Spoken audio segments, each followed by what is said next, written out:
이제 박 전 대통령은 회복할 때까지 적어도 서너 달은 병원 생활을 하게 됐습니다. 그런데 이에 앞서 박 전 대통령은 건강상의 이유로 두 차례나 형 집행 정지를 신청한 바 있지만 두 번 모두 허가가 나지 않았습니다. 그 이유가 뭐였는지, 그럼 앞으로는 어떻게 되는 건지 강동원 기자와 따져보겠습니다.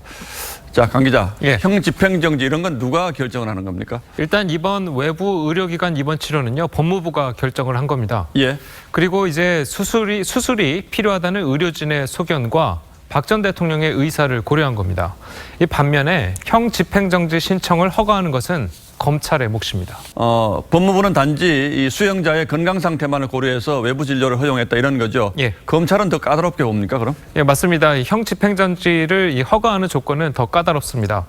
건강이 아주 나빠졌거나 이 70세 이상의 고령, 그리고 임신이나 이 출산 같은 이 특정 사유로만 제한을 하고 있습니다. 자, 그런데 이 첫 번째 보면 예. 현저하게 건강이 악화됐을 경우라는 단서가 있긴 있는데 예. 박 전 대통령은 여기 해당이 안 되나 보죠? 예, 그렇습니다. 이 법에 나와 있는 건강 상태라는 거는요, 이 암에 걸렸다든지 이 누가 봐도 더 이상 형을 계속 살 수 없을 때를 이야기를 합니다. 예. 자, 검찰이 보기에 박 전 대통령의 오십견이나 디스크 같은 것은 이 수감 생활을 못할 정도로 심각한 수준은 아니라는 겁니다. 형 집행정지가 안 된다면 병보석이라는 것도 있지 않습니까? 예, 있습니다. 그런데 이 박 전 대통령은 보석 요건에 해당하지가 않습니다.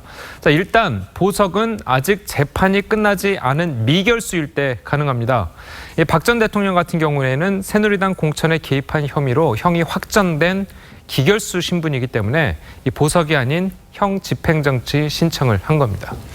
그렇군요. 그런데 이번에 보면 박 전 대통령의 어깨 상태가 상당히 좋지 않은 것으로 이렇게 지금 얘기들을 하고 있는데 예. 앞으로 형 집행정지를 신청하면 어떻게 될까요? 예, 글쎄요, 또 쉽지는 않아 보입니다. 왜냐하면요, 이 앞서 말씀드린 대로 형 집행정지는 생명에 큰 위협이 있을 시 등 이 극히 일부 요건에서만 허용이 되는 데다가, 자, 지난 2013년 영남제분 회장의 부인이 형 집행정지를 받고 이 병원에서 호화 생활을 한 사실이 밝혀진 이후에는 더 판결이 엄격해졌다고 합니다. 전문가 이야기 들어보시죠. 예.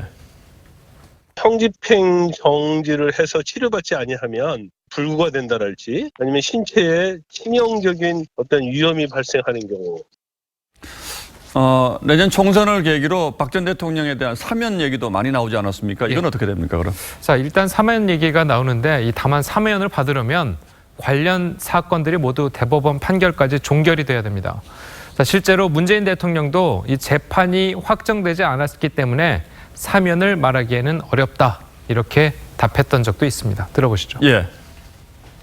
기본적으로 법률적인 그 조건을 충족했다라고 볼 수가 없고요. 그다음에 정치적으로도 사실 국민 여론이 이 사면이 되어야 된다라는 그런 여론이 충분히 성숙되어야 되고 어느 정도 무르익어야 되는데, 예, 결국 지금 상태에서는 어깨 수술이 어느 정도 회복되고 나면 다시 구치소로 돌아갈 가능성이 가장 크다 이렇게 봐야 되겠군요. 맞습니다.